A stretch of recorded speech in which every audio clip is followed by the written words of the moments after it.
El día de hoy me gustaría hablar de inclusión en la educación y dar algunas orientaciones para promover espacios de participación y sana convivencia escolar, de acuerdo al documento que publicó el Mineduc junto con el Móvil el año 2017. Bueno, primero aclarar algunos conceptos antes de empezar entre inclusión e integración. A diferencia de la integración escolar, en que las y los estudiantes deben adaptarse a un sistema que ya está definido, la inclusión educativa implica que es la escuela la que modifica y transforma su estructura para enseñar y aprender en y para la diversidad. Tomando como base las diferentes características de sus estudiantes, se trata de reconocer y garantizar para cada una de ellas igualdad de derechos y oportunidades. La educación inclusiva aborda dos tareas simultáneas. Por una parte, la implementación de prácticas y estrategias inclusivas y por otra, la erradicación de expresiones de discriminación que se reproducen en el espacio escolar. Bueno, se puede reconocer prácticas inclusivas en una escuela cuando implementa prácticas pedagógicas, enfoques, estrategias, metodologías, materiales y formas de interacción que permiten el desarrollo y aprendizaje de cada uno de los estudiantes, junto con el resguardo de la dignidad de todos los y las miembros de la comunidad educativa. También modifica aspectos de la cultura escolar y de sus políticas y prácticas para promover y permitir la expresión de las diversidades de sus estudiantes y de todos los adultos que conforman la comunidad educativa. Tiene como objetivo lograr el aprendizaje y la participación de todos los estudiantes, independiente de sus condiciones, experiencias, costumbres o creencias. Permite también que docentes, estudiantes y la comunidad educativa en general sea parte de la diversidad y la perciba no como un problema, sino como un desafío y una oportunidad para enriquecer las formas de enseñar y de aprender. Y también asume el proceso educativo como una responsabilidad compartida por todos los y las miembros de la comunidad educativa y de la sociedad en general. Elementos a considerar para lograr una educación inclusiva es una participación activa de las y los distintos miembros de la comunidad escolar, un ambiente de convivencia que proteja a todos y todas las estudiantes, además una convivencia positiva entre todos sus componentes mediante estrategias que aseguren un ambiente tranquilo y respetuoso, en el que las y los estudiantes se sientan cómodos para expresarse y ejercer sus individualidades. Y esto está estrechamente relacionado con los derechos humanos, que son inherentes a todas las personas, sin distinción arbitraria de ningún tipo, y su función es resguardar la dignidad humana. Se caracteriza por ser universales, o sea, para todos y todas, sin distinción, inalienables, nadie puede ser privado de ellos, indivisibles e interdependientes. Quiere decir que deben ser respetados íntegramente, dado que todos los derechos son esenciales para resguardar la dignidad humana. Los derechos humanos resguardan y garantizan la diversidad, reconociendo la relación entre lo singular, lo que nos hace distintos, y lo universal, lo que nos hace iguales. Para lograr las aspiraciones y exigencias de resguardar los derechos humanos, es necesario incorporar en las prácticas cotidianas el enfoque de derechos. Enfoque de derechos es un marco conceptual cuyo objetivo es integrar en acciones concretas los principios éticos y legales inherentes a los derechos humanos. Un enfoque de educación basado en los derechos humanos debe tomar en cuenta: 1. El derecho a la educación y su permanencia, donde se debe considerar la igualdad de oportunidades durante toda la trayectoria escolar y el derecho a una educación inclusiva sin discriminaciones arbitrarias. 2. El derecho a una educación de calidad que incluya un programa de estudios amplio, pertinente e integrador. La utilización de una perspectiva basada en los derechos humanos para el aprendizaje y la evaluación y la creación de un ambiente amable, seguro y saludable. 3. El derecho al respeto del entorno de aprendizaje que incorpore el respeto a la identidad, el respeto a los derechos de participación y a la libertad de expresión y el respeto a la integridad física y moral.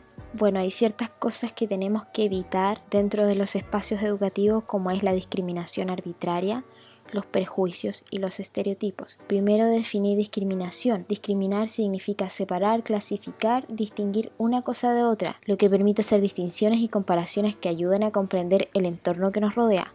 Un ejemplo puede ser la capacidad de discriminar entre relaciones sociales que dañan mi estabilidad emocional y mental de las que no lo hacen. Sin embargo, existe otro tipo de discriminación que es la arbitraria. La Ley 20.609, que establece medidas contra la discriminación, promulgada en 2012, se refiere a la discriminación arbitraria como toda distinción, exclusión o restricción que carezca de justificación razonable efectuada por agentes del Estado o particulares y que cause privación, perturbación o amenaza en el ejercicio legítimo de los derechos fundamentales establecidos en la Constitución Política de la República o en los tratados internacionales sobre derechos humanos ratificados por Chile y que se encuentren vigentes, en particular cuando se funden en motivos tales como la raza o etnia, la nacionalidad, la situación económica, el idioma, la ideología u opinión política, la religión o creencia, la sindicación o participación en organizaciones gremiales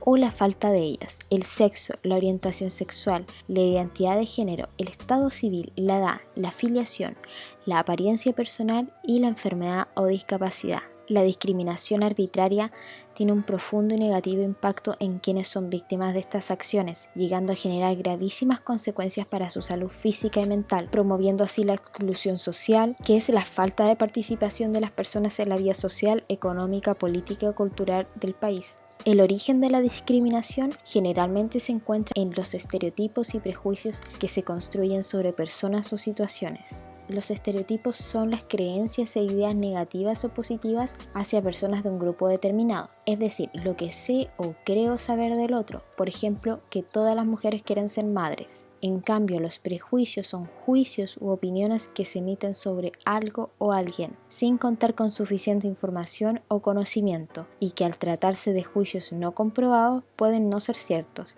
Implican siempre una valoración favorable o desfavorable sobre personas, situaciones o cosas y se producen en el nivel de los sentimientos y emociones. Dado que la discriminación es una actitud aprendida y que en el espacio escolar se produce y reproduce este aprendizaje, es también responsabilidad del sistema educativo en su conjunto adoptar las medidas formativas que permiten generar experiencias que apunten hacia relaciones inclusivas, respetuosas y que resguarden la dignidad de las personas. ¿Qué se puede hacer aquí? Este aprendizaje se produce educando sobre y desde los derechos humanos. Se debe tomar en cuenta, por tanto, todas las formaciones de poder que constituyen a los seres humanos, orientación sexual, género, discapacidad, raza y clase, entre muchos otros. Son los elementos que deben ser considerados para construir un proyecto educativo que sea verdaderamente inclusivo y que por tanto contribuya a la formación ciudadana de los y las estudiantes. Humberto Maturana, biólogo chileno, señala que habitualmente se confunde respeto y tolerancia. El respeto significa el reconocimiento de la legitimidad del otro, mientras que la tolerancia significa una venganza escondida. Al tolerar al otro, no reconozco ni valoro sus experiencias ni características, sino que los soporto mientras sea necesario, lo que no garantiza ni promueve una convivencia pacífica entre personas. Desde una perspectiva crítica, la tolerancia es un concepto problemático, puesto que reproduce una relación de poder desigual donde aquel que tolera está situado en una posición hegemónica, desde donde interpreta a otros sujetos y o actos como tolerables, reforzando su posición en un espacio de subordinación. Lo anterior en ningún caso quiere decir que se deba estar de acuerdo o aceptar todas las opiniones o formas de comprender el mundo o de vivir la vida, pero es importante reconocer en cada ser humano su derecho a preservar su singularidad e identidad. El límite a esta aceptación son los derechos humanos. Toda práctica, ideología o pensamiento que vulnere o signifique un menoscabo para los derechos humanos, cualquiera de ellos no puede ser respetada ni tampoco tolerada. La escuela inclusiva debe ser entendida como un medio y como un fin.